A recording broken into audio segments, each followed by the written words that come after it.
उठेका अथवा भनौँ फिजारिएका कपालमा आउने ब्याकग्राउन्डलाई कसरी हटाउने आउनुस् जानु यी सजिलो उपाय। नमस्कार, म मिनबहादुर श्रेष्ठ, कम्प्युटर टिचर।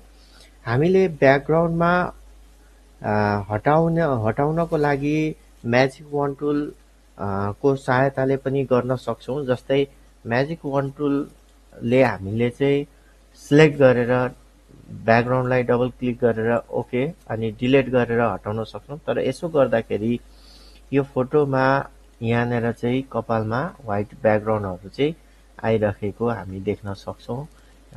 त्यस्तै यहाँ मुनि पनि मजाले यो ब्याकग्राउन्ड चाहिँ हटेको छैन।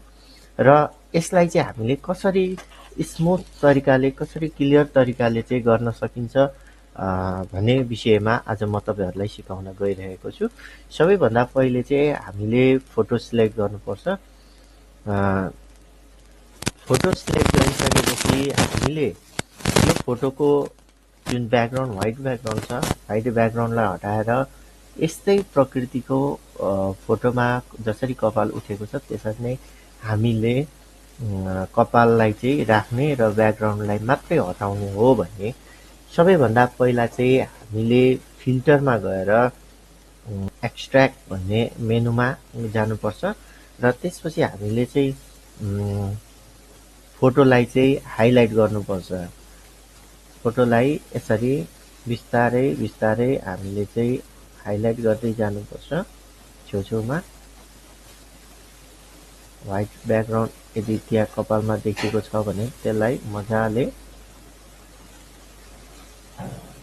यसरी चाहिँ सिलेक्ट गरेर हटाउनुपर्छ।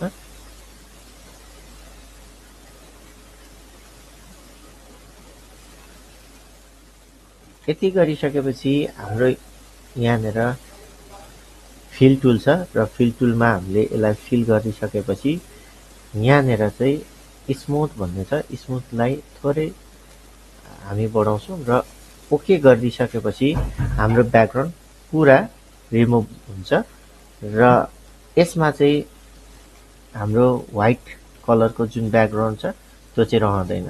हाम्रो पुरै व्हाइट कलरको ब्याकग्राउन्ड चाहिँ हटिसकेको छ। र यस्तै भिडियो हेर्नको लागि हाम्रो युट्युब च्यानललाई फलो गर्नुहोस्। हस्त नमस्ते।